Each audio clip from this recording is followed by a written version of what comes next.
Salam, hər vaxtınız xeyir yoldaşlar. Mən Nazənə Ədlova. İndi sizə 9 mart tarixində keçirilmiş Dövlət Quluna Qəbul imtahanının BB kateqoriyası üzrə olan sualların izahını verəcəm. Gəlin başlayaq.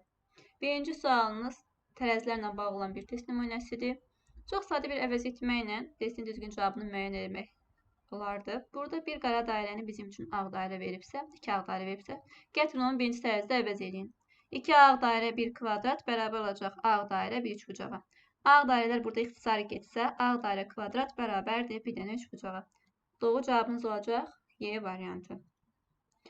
Digər bir sual tərəzilərlə bağlı olan bir test nümunəsi idi. Burada bizim üçün AB hasilini 24, BC hasilini 20, AC hasilini isə 30 verib. Və bizə deyir ki, əgər ABC hasili x olarsa, ABC cəmini x-li ifadə edin. Gəlin baxaq. Əvvəlcə tək-tək hərflərin nəyə bərabər olduğunu müəyyən edək. Burada götürüb ilk ikisini tərəf-tərəfə vursaq, AB vurulsun BC bərabərdir 24 vur 20. Olduğu kimi də saxlaya bilərik. Burada AC hasilini bizim üçün 30 verib. 30 vurulsun B kvadratı bərabərdir 24 vurulsun 20. Hər tərəfi 30-a böləsi olsaq, burada alarıq ki, B kvadratı bərabərdir. İstəsəniz lap belə yazaq. 24 vurulsun 20 bölünsün 30. İxtisarlarımızı aparsaq, cavabımız olacaq 16. B kvadrat 16-dırsa, deməli B bərabərdir 4 imiş. Əgər B 4-dürsə, A olacaq 6, B 4-dürsə, C olacaq 5. Aha, ABC hasili 6 vurulsun, 4 vurulsun, 5 bizə verəcək 120. Yəni, x 120-yə bərabərdir. ABC cəmi nəyə bərabərdir bəs? A üstəgəl B üstəgəl C cəmi bərabər olacaq. A-nın qiyməti 6-dır, B-nin qiyməti 4-dür, C-nin də qiyməti 5-dir. 15. X 120-dirsə, 15 də nəyə bərabər olacaq? 15 də bərabər olacaq x bölünsün 8-ə. Doğru cavabımız olacaq B variantı. Sonra, digər bir sual. Şəkildə neçə? Burada 3 bucaq yox, burada düz bucaq olmalıydı. Düz bucaq sayını soruşurdu. Burada sadəcə bu 3 bucaq olaraq yanlış qeyd olunub. Şəkildə neçə düz bucaq var? Soruşulur imtahanda. Çox sadə, primitiv bir bunun həll yolunu deyim sizin üçün. Gənclər, düz bucaq deyəndə söhbət gedir 90 dərəcədən. Deyilmi? 90 dərəcədən. Və biz də burada görürük ki, burada hər, baxın bu kesişmələrdə 4 dənəsi var, elə deyilmi? 4 dənə. Əlavə olaraq, baxın burada 1 düz olana baxacaqsınız. Baxın 1-i, 2-si, 3-ü, 4-ü. 4 üstə gəl. 1, bax bu formada olan, burada əlavə olaraq bir dənə üstə gəl. Və 1-də indi mavi ilə də göstərəcəm. Baxın, burada yaranan düz bucaq. 1, bu 6-nı vuracaqsınız 4-ə. Çünki hər dəfə kəsişmə zamanı burada 1, 2, 3, 4. 4 dənə düz bucaq yaranır. Bu hələ burada olanlar. Bəs əlavə başqa varmı? Bəli, var. Sonra keçirsiniz tərəflərə. Tərəfdə, məsələn, bu tərəfə baxası olsanız, bu nöqtədə neçə dənə düz bucaq var? Biri budur, baxın, biri budur. Digəri ondan sağa tərəf gedən və bir dənəsi də, baxın budur, düz bucaq. Bir də budur. Deməli, 1, 2, 3, 4. 4 tərəfdəkini də vuracaqsınız nəyə? 4 də vuracaqsınız 3-ə. Çünki hər bu tərəfdə 3 dənə düz bucaq var. Gəlin bir də izah edeyim. Biraz qalın xətlə göstərim ki, bu biraz bilinsin. Baxın, yoldaşlar, bir düz bucaq budur. İkincisi budur. Üçüncüsü isə baxın, buradakı. Hansı ki, bu xəttin əmələ gətirdiyi. Və burada 1, 2, 3, 4. 4 dənə yerdə müşahidə olunub, 3 dənə düz bucaq var. Üstə gəl, bir dənə də künclər qaldı. 1-i, 2-si, 3-ü və 4-ü. Əlavə olaraq üzərinə 4 gələcəkdir. Bərabər olacaqdır 6 vur 4, üstə gəl 12, üstə gəl 4. 24 toplu 12, toplu 4. O da bizə verəcək 40. 40 dənə burada nə var? Düz bucaq var. Sonra, növbəti sual. Qeyri-aşkar cədvəllərlə bağlı olan bir sual nümunəsidir. Bizə deyir ki, 5 ilə 6-dan, bura məsəl üçün hər hansısa bir bu şəkildə ifadə edə bilərik. 5 ilə 6-dan bizə 9 verib, 12 ilə 9-dan bizə 27 verib, 7 ilə 8-dən də bizim üçün 13 verib. Baxan kimi müəyyən eləmək mümkündür, gənclər. Mən bir də sizə qeyri-aşkar cədvəllərdə və operatlarda deyirdim ki, tərəfləri ala bilməyəndə, məsəl üçün, gəlin bu ikisini toplayın, müəyyən qədər birinci tərəfdə hansı əməliyyatın getdiyini əksər testlərdə görmək olur. Məsələn, görərsiniz ki, 15 verir, 36 verir, bunları da toplasanız 20 verir. Yenə deyirəm, bütün testlərdə yox, amma əksəriyyətində bu sizin üçün faydalı bir üsuldur. Görərdiniz ki, adam neyini? Birinci tərəfi 3-ə vurub, ikinci tərəfi çıxıb. Yəni 3 vurulsun 5 çıxılsın 6 bizə 9 verir. 3 vurulsun 12 çıxılsın 9 bizə 27 verir. 3 vurulsun 7 çıxılsın 8 bizə 13 verəcək. Və K-nı tapmaq üçün K bərabər olacaqdır 3 vurulsun 7 çıxılsın 6-ya. 21-dən 6 çıxanda 15. L bərabər olacaqdır 3 vurulsun 5 çıxılsın 9-a bərabərdir 6. M də bərabərdir 3 vurulsun 12 çıxılsın 8. 36-dan da 8 çıxanda bizə verəcəkdir 28. Və bunlar cəmini istəyir bizdən 15 topla 6 topla 28. O da bizə verəcək 49. Aşkar operatlarla bağlı olduqca sadə bir test nümunəsi. Biz də demişdik həmişə nə edirik? Solu sola, sağı sağa bərabərləşdiririk. A A-ya bərabərdir, B də 30-a. Bizə də deyir ki, A kubundan 30 çıxıb, nə alıb? 34. A kubu bərabərdir 64-ə, A da bərabərdir 4-ə. Ardıcıllıqla bağlı test nümunəsi. Burada demək neyinib? 15-dən 10 çalmaq üçün birinci 2 çıxıb, sonra isə 2-yə vurub üstünə 1 gəlib. Rəngini dəyişək. Üzərindən yenə neyinib? 2 çıxıb, sonra 2-yə vurub üstünə 1 gəlib. Yenə neynəməlidir? Çıxacaq 2. Birinci tərəf bizə verdi 49. Burada neyinir? Burada isə 1 çıxır, sonra 2-yə vurur. 1 çıxır, sonra 2-yə vurur. 1 çıxır, indi növbə 2-yə vurmaqdadır. Olacaq 50. Kifayət qədər sadə bir ardıcıllıq sualı idi. Deməli, yuxarıda neynədir? Birinci 2 çıxır, sonra da 2-yə vurub üstünə 1 gəlir. Aşağıda isə 1 çıxır, sonra 2-yə vurur sadəcə. Anaqramı müəyyən edin. Burada ebonit, bir də nitrit. Nitrit kimyada bildiyimiz nitrit turşu, bir də ebonit. 18-ci sualda isə bu da qeyri-aşkar operatorla bağlı olan sualımız. 4 ilə 8-dən 5 almaq üçün 4-ü 8-ə vurarsınız 32, 3 ilə 2-ci cəmi 5, 7-ni vurarsınız 9-a 63, 6 ilə 3-ün cəmi 9 və nəticəni almaq üçün 15-i vurarsınız 5-ə 75, 7 ilə 5-in cəmi 12. Bunlardan da bağlı kifayət qədər testlər işləmişsiniz gənclər.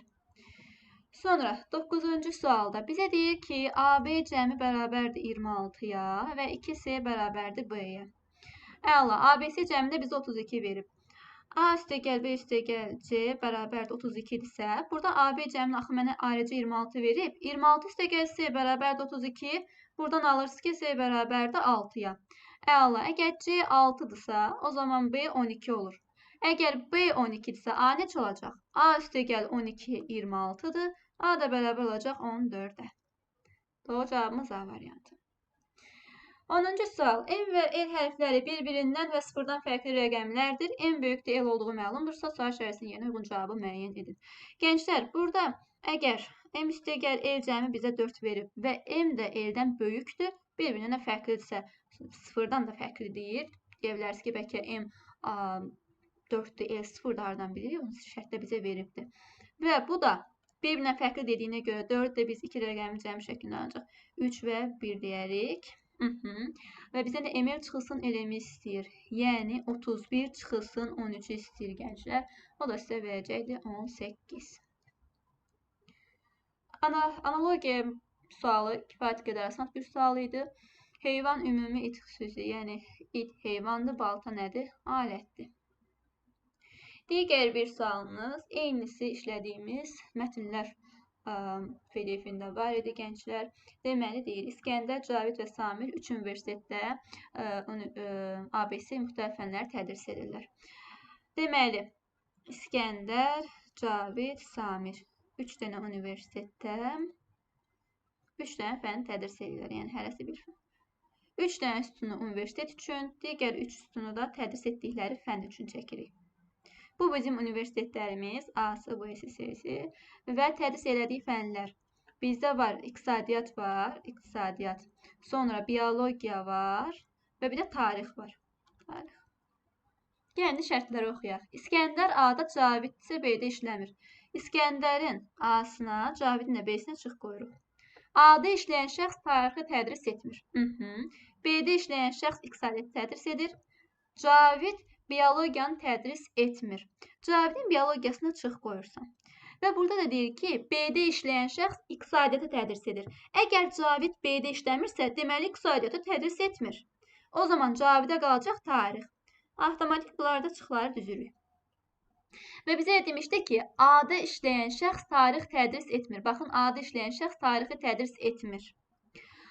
Deməli, əgər Cavid tarixdən dərs deyirsə, deməli A-da işləmir. Cavidə bir dənə plus qalacaq C-yə. C universiteti.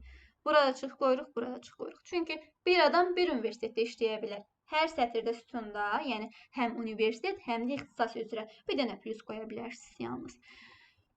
Baxırsınız ki, İskəndər A-da işləmir, C-də işləmir. İskəndərə qalacaq B, avtomatik burada çıx qoyanda Samirə qalacaq A. Və bizə demişdi ki, A-da işləyən şəxs tarixi tədris etmir. Samir A-da işləyirsə, deməli tarixdən də dərs demir. Hə, əlavə olaraq burada bizə demişdi ki, B-də işləyən şəxs iqtisadiyyatı tədris edir. Əla, B-də işləyən bilirsən ki, kimdir? İskəndərdir. Demək, İskəndər iqtisadiyyatdan dərs deyir. Aha, Samirə də qalacaq biologiya. Biologiyanı A-da tədris edir. 13-cü sualı. Bu sualın tam oxşarı idi. Mən sadəcə dimdə olan alternativini götürdüm. Çünki imtahandakı sual şəkilləri elə dairə formasında bunu oxşarı, sadəcə yenidirəm. Mən dimdən alternativini götürüb istifadə etmişəm burada.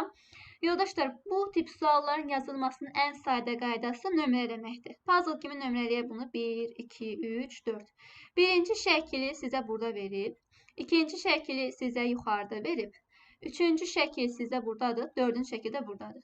Sən gəlirsən 1, 2, 3, 4 deyə nömrələyirsən və bu nömrələdiyin fiqurları bu ardıcılıqla, yəni 4 solda, 3 sağda, 2 yuxarıda, birinci şəkildə aşağıda olmalıdır. Birinci şəklin aşağıda olduğu variant, baxırsınız ki, elə bir dənə A variantına düz gəlir. Heç digərlərinə baxmasaq da olar, artıq cavab müəyyənlədir. Yox, əgər baxmaq istəsək, görəcəyik ki, məsələn, dördüncü şəkil soldadır.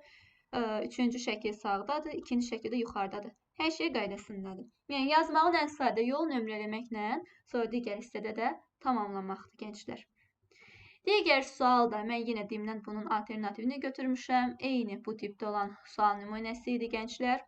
Sadəcə orada heç demək olar ki, bir dəqiqə, yox, bu elə eyni imtahan sualı idi. Sadəcə bu fərq ondaydı ki, məsəl üçün, birinci şəkillə bunların yeri dəyişikdi, amma eyni dimdə olan sualdır.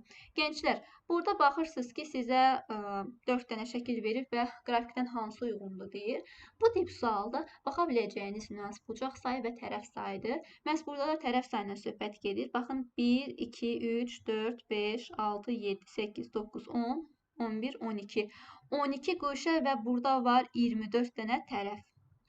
Sonra baxırsınız 1, 2, 3, 4, 5, 6. 6 tərəf buradadır. 1, 2, 3, 4, 5, 6, 7, 8, 9, 10. 10 dənə tərəf buradadır. Toplasaq bunların hamısını bizə nə verir? 16, 24. O da bizə verəcək 40. Birinci şəklin nəticəsi 40. Burada bu yenə 12 quşədir və tərəf sayılacaq 24. 4 quşədir, tərəf sayılacaq 8. Burada da 4 quşədir, yəni tərəf sayılacaq 8. Toplasanız hamısını sizə verəcək 40. Burada da yarısı, hələ ki elə bu şəkildə yazaq saylarını. Burada 1, 2, 3, 4, 5, 6, 7, 8. 8 quşədir, 16 dənə tərəf var. Burada 1, 2, 3, 4, 5, 6. 6 quşədir, 12 tərəf var. 3 quşədir, 6 tərəf var. Və bunların cəmi sizə verəcək, deməli 22, 12, 34.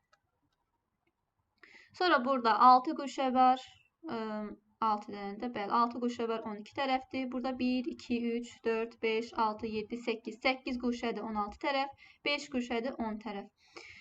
Burada da bunların hamısını toplasaq, bizim üçün verəcək neçə? Deməli, 28, o da 38. Sonra gənclər, fikir versəz burada. Əslində, sırf sadəcə quşələrin sayını da toplayıb yaza bilərdiniz. Sadəcə burada indi növbəti başqa bir formada sual olsa, məsələn, siz onun tərəf sayını hesablama olsanız, burada çünki quşələr sayıb 2-yə vurmaqla tərəf sayını tapa bilərik. Ya istəsəz sadəcə və sadəcə quşələri toplayıb yazardınız. Məsəl üçün, tutaq ki, burada 12-dir, 3-dür, 5-dir. 12, 3, 5-in cəmi sizə verəcək 20. Məsələn, birinci şəkilə uyğun gəlir 20. Ya da ki, tərəf sayını tapıb yarıya bölərsiniz. Eyni nəticədir. Biz dəyər sayını tapıb yarıya bölməkdən istifadə edirik. Quşələri də saysaz eyni nəticə verir sizə. Yerində deyirəm. Üçüncü şəkildə baxsaq, quşə sayı neçədən hesabladıq? Deməli, toplayası olsaq, tərəf sayını saydıq ki 34'dür. Quşə sayı isə olacaq da 17. Fərqi yoxdur. Sizə tərəf sayını tapıb yarıya bölün ya da ki neçə dənə quşədən ibarətdirsə onu götürün. Eyni nüansdır. Dördüncüyə də baxsaq, dördüncü şəkildə də topladıq 38'dir. 38'in də yarısı olacaq neçə? 19. 1 ilə 2'yə 20 uyğundur. 1 ilə 2 20 uyğundur. Üçüncüyə 17 uyğundur. Dördüncüyə də 19. Doğru cavabımız olacaq B variantı. Eyni imtahan sualıdır gənclər. Sadəcə fərqli olan 2 dənə şəkildəki quşə sayıdır imtahanın. Digər sual məhz burada 15-ci sual. Bu artıq demək olar ki, hər imtahan qəbula düşür. Kanalda bu sınavın içərisində, bizim keçirdiyimiz sınavın içərisində də var idi. Kanalda bunun digər formalarında izahı var gənclər. Orada da baxa bilərsiniz. Gəlin bu şəkildə də izah eləyək. Burada əsas məqsəd odur ki, siz tərəf sayının fərqinə baxırsınız. Məsələn, yarım dairə olanda bölmə, tam dairə olanda vurma işi aparılır. Və sadəcə 2 dənə fiqur varsa tərəf sayının fərqinə baxılır. Məsələn, içəridəkindən də çöldəkini çıxırsınız. Oxun istiqamətinə baxsaq, ox bu istiqamətdə gedir, elə deyilmi? Fikir verin, baxın 15-dən 5 alınıb. Nəyə 5 alındı? Çünki içəridəki 5 bucaqdır, çöldəki də 8 bucaqdır. 8-dən 5 çıxanda bizə verir 3, 15-i 3-ə böləndə 5. Deməli, yarım dairə olanda bölmə işi aparıldı. Məsələn, bura baxsanız, tutaq ki, tam dairə olan hissə burada, yalnız buradadır. Burada məsəl üçün biz B-ni tapası olsaq, bu istiqamətdə bu şəkildə gedə bilərik. Məsələn, onun 11-in alınmasına baxaq, sonra da uyğun B-ni taparıq. Baxırıq ki, onun üzərinə bu içəridəki 5 bucaqlı, çöldəki də 4. Onun üzərinə 5 çıx 4'ü gələndə bizə verir 1, o da bizə verdi 11. 11'dən məsələn 8 almaq üçün 11'in üzərinə içəridəki 5'dir, çöldəki də 8'dir. 5 çıx 8 gəldi, -3, 11 çıx 3 bizə verəcək 8. Deməli, hər birindən növbətini almaq üçün içəridəki fiqurun tərəf sayından çöldəkini çıxır, üzərinə gəlir. Tam dairə olanda vurmadır, yarı dairə olanda isə bölmədir. Eyni qayda ilə buradan B-ni tapsaq, B-nin üzərinə içəridəki 3'dür, çöldəki də 5'dir. 3 çıxılsın 5'i gəlib əgər 10 alıbsa, B çıx 2 bərabərdir 10. B də bərabərdir 12'dir. B'nin 12 olduğunu buradan da tapırıq. Burada baxsaq, içəridəki 7 bucaqdır, çöldəki də 4'dür. 7'dən 4 çıxanda 3 eləyir. 4'ü 3'ə vursaz 12. Deməli, yarım dairə böldü, tam dairənin işi isə vurmaqdır. İndi isə artıq biz B-ni müəyyənlədik 10'dur. A-nı da tapdıq ki, qiymətini. A-nı qiymətini qeyd eləməmişik. İndi isə mən bunu sırayla hər birini də qeyd eləyəcəm. Çünki artıq bu növbəti imtahanda gözlənilir. Hər imtahan düşür, ona görə burada diqqətli olmaq lazımdır gənclər. Elə başlayaq buradan. 26'dan A-nı almaq üçün 26'nı böləcək 4 ilə 6 ilə 4'ün fərqinə. 6 çıx 4 sizə verəcək 2. Böləndə sizə verəcək 26'nı da 2 bölündə sizə verəcək 13. Sonra 13'dən 15 almaq üçün 13'ün üzərinə gələcək. Çünki yarım dairədir, tam dairə deyil və yaxud da ki, yarı dairə yoxdur. Burada sadəcə fiqurlardır. 13'ün üzərinə gələcək. İçəridəki 6, çöldəki də 4'dür. 6 çıx 4'dür. O da sizə verəcək 13 sizə gəlir 2, 15. 15'dən 5 almaq üçün yarım dairədir, bölmə işinə baxırdı. Böləcək. Tərəf sayılarının fərqinə. 8'dən də 5 çıxana nə verəcək? Sizə 3 verəcək. O da sizə verəcək 5. 5'dən 1'i almaq üçün bu dəfə 5'i böləcək. Çöldəki 8, içəridəki də 3'dür. Fərqi nə verəcək sizə? 5. 5'i də 5'ə böləndə sizə verəcək 1. 1'dən 0 almaq üçün 1'in üzərinə gələcəksiniz gənclər. 4 çıxılsın 5'i, o da sizə verəcək 0. Bu qayda gənclər artıq bu şəkildə sona qədər bunu davam etdirib apara bilərik. Burada biz bayaq B-ni neçə aldıq? Deməli, 4'dən də yoxlasaq, 4'dən də B-ni almaq üçün 4'ü vuracağıq nəyə? 7 çıxılsın 4'ə 3'ə. O da sizə verəcək 12. B-nin qiyməti 12'dir, A da 13'dür. 12 ilə 13'ün cəmi sizə verəcək 25. Digər bir sualımız isə gənclər, bizdə klublarla bağlı olan klubun düzgün açılışını və ya istəyə bilər sizdən və ya da bu şəkildə açılışı verib hansı uyğundur onu soruşa bilər. Olduqca sadə bir sual nümunəsidir. Əvvəlcə 1 ilə B paraleldir. Ona görə yanaşı gələ bilməz. B variantı gedəcək. 2 ilə C paraleldir. Yanaşı gələ bilməz. Y ilə A-nı silirsiniz. Və A ilə də 3 paraleldir. Yanaşı gələ bilməz. Y-ni siləcəksiniz. Cavab variantı qalacaqsa D variantı. Sadəcə imtahana düşəndə bu nömrələnmişdi. 1, 2, 3, 4 düzgün açılışları seçin deyirdi. İndi isə eyni mahiyyətə məzmuna uyğun olan sualdır bu da. Belə gənclər. Sualların qalan hissəsi isə izahın ikinci hissəsində olacaq. Belə, əgər hər hansı bir sualda anlaşılmazlıq olarsa,